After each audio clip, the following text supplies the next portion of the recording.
Salut, c'est Natacha. Aujourd'hui, je suis à Olioul, jolie commune du Var, qui accueille en son sein de nombreux artistes. Je vais rencontrer Béatrice Potin-Gallard, qui sculpte des nus féminins sublimes. Elle a accepté de me recevoir dans son atelier pour m'expliquer les différentes étapes de la création d'une sculpture. Bonjour.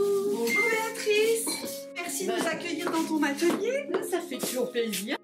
J'ai une première question à te poser. Qu'est-ce qui t'a amené à faire de la sculpture? Quand j'étais en 5e, j'ai rencontré une professeure d'art plastique et elle m'a beaucoup encouragée dans ce domaine, donc j'ai approfondi mon travail. Par la suite, je suis rentrée aux Beaux-Arts de Lumini où j'ai découvert la sculpture. Et j'adore travailler le nu, c'est vraiment ce qui me plaît le plus. Alors là, vous tombez bien, j'ai commencé cette sculpture hier. J'ai fait une première séance avec une modèle vivante. La difficulté au départ, c'est de trouver vraiment la ligne essentielle du mouvement. Il y a aussi le matériau que j'emploie. Là, c'est une terre avec une grosse chamotte. Elle est granuleuse. Il ne faut pas qu'elle soit trop molle, sinon la sculpture ne se tient pas. Donc à la première séance, on se bat des fois avec le matériau. Là, j'ai une autre sculpture qui est beaucoup plus avancée. Je la monte très progressivement pour que l'intérieur sèche avant de faire le vêtement. Et puis, j'ai besoin de voir d'abord le corps. C'est le corps qui va donner le mouvement du vêtement.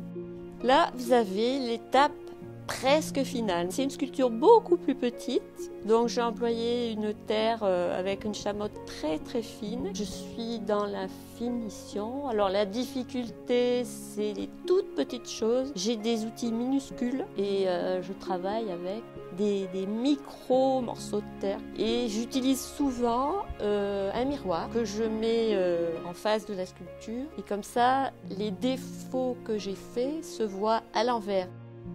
Alors pour réaliser un bronze, il y a tout un travail de fonderie. Je vais en Italie, à Bologne. Au départ, il faut réaliser, pour faire un bronze, 2 moules. Un premier moule en élastomère qui est souple, qui permet de démouler et de sortir la sculpture. Ensuite, dans ce moule, on va couler une cire. On pourra la démouler puisque c'est un moule souple. Et on va faire sur la cire le moule réfractaire. On va le faire cuire et au moment de la cuisson, il se vide. La cire fond. Et ensuite, à la place de la cire, on coule le bronze. Et quand on a laissé le bronze refroidir, on casse le moule et on sort le bronze. Et là, il y a tout un travail. Vous avez des évents, donc ça fait plein de tubes qui sont collés à la sculpture.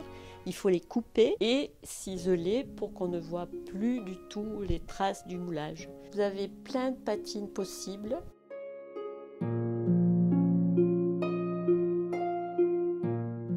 Autant une patine claire comme celle-là, que les gens n'ont pas l'habitude de voir, que des bronzes avec des couleurs plus classiques. Alors là, j'ai cru que la visite était terminée, mais Béatrice m'avait réservé une surprise. Natacha, t'as fait fuir la modèle. Ah bon? Je sais pas si tu t'en rends compte, il n'y a plus personne. Mince! Alors là, il y a l'estrade, si tu veux. Moi? Comme ça, c'est bien? Ou alors comme ça? Ou comme ça? Ouais, mais là, t'es pas à poil. Bah, et puis quoi encore, tiens? Ah zut, j'ai raté ma cible. Si vous voulez en savoir plus sur Béatrice et ses sculptures, je vous mets tous les liens en description. N'hésitez pas à liker, à commenter et à partager cette vidéo et n'oubliez pas de vous abonner bien sûr.